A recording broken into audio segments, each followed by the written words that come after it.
ভাষা শহীদদের প্রতি শ্রদ্ধা জানাচ্ছেন সর্বস্তরের মানুষ। এ বিষয়ে আরও জানাতে টাঙ্গাইল এবং নাটোর থেকে যুক্ত হচ্ছেন সহকর্মীরা।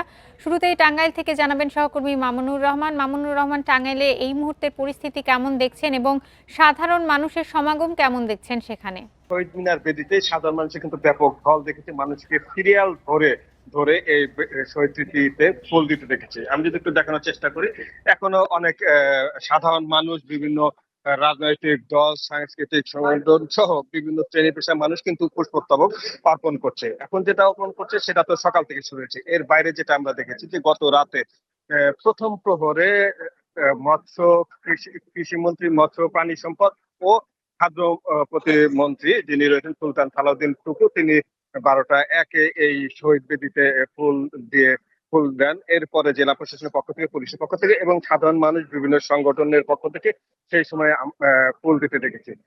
সেটা ছিল রাতের ঘটনা। সকাল থেকে আমরা একই বিষয়টি দেখতে পাচ্ছি। ভোর থেকে এখানে বিভিন্ন শ্রেণী পেশার মানুষ আসছে, বিভিন্ন সংগঠনের লোকজন আসছে। কিছুক্ষণ আগে মুক্তিযোদ্ধাদের জেলা মুক্তিযোদ্ধা কাউন্সিলের একটি দলকে এখানে সর্বশেষ ফুল দেখেছি। এছাড়া ছোট ছোট শিশুরা, যেমনটি দেখা যাচ্ছে যে ছোট ছোট শিশুরা এখানে এসেছে ভাষার জন্য, যারা মহান ভাষার জন্য যারা প্রাণ দিয়েছে, যারা এই ভাষার জন্য সংগ্রাম করেছে, তাদের প্রতি সম্মান জানাতে এবং শ্রদ্ধা জানাতে ছোট ছোট শিশুরা এসেছে, তাদের পরিবার এসেছে এবং পরিবারের যেসব সদস্য রয়েছে তারাও কিন্তু তাদের বাচ্চাদেরকে এখানে নিয়ে আসছে ভাষার সাথে পরিচয় করে দিতে। বিশেষ করে এই যে মহান ভাষা আন্দোলনে আমাদের শহীদদের যে অবদান রয়েছে সেই বিষয়গুলিকে শিশু, শিক্ষার্থী এবং ছোট ছোট বাচ্চাদের স্মরণ করিয়ে দেওয়ার জন্য ছোট ছোট বাচ্চাদের নিয়ে পরিবারের সদস্যরা এসেছে।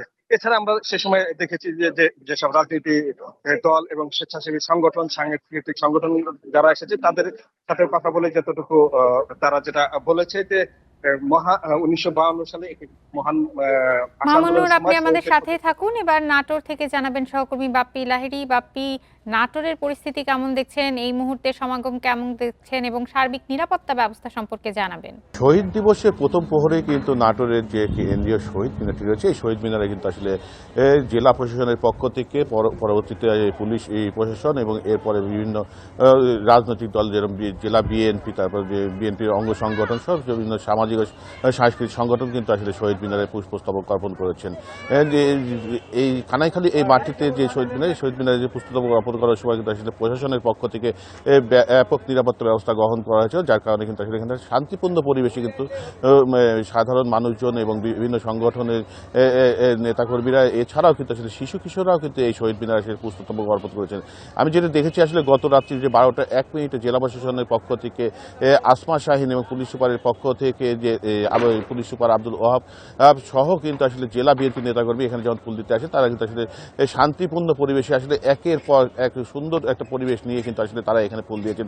এরপরের থেকে কিন্তু আসলে যে জেলার যে বিভিন্ন সংগঠনগুলো রয়েছে, সামাজিক সাংস্কৃতিক সংগঠনগুলো রয়েছে, সেই সংগঠনগুলো কিন্তু আসলে তারা একের পর এক এখানে আসলে পুষ্পস্তবক অর্পণ করেন এবং বিভিন্ন সংগঠন তাদের আসলে নিজেদের মতাদর্শ নিয়ে কিন্তু এখানে এই শহীদদের উদ্দেশ্যে 1 মিনিট নীরবতা পালন সহ বিভিন্ন কর্মসূচি তারা পালন করেন।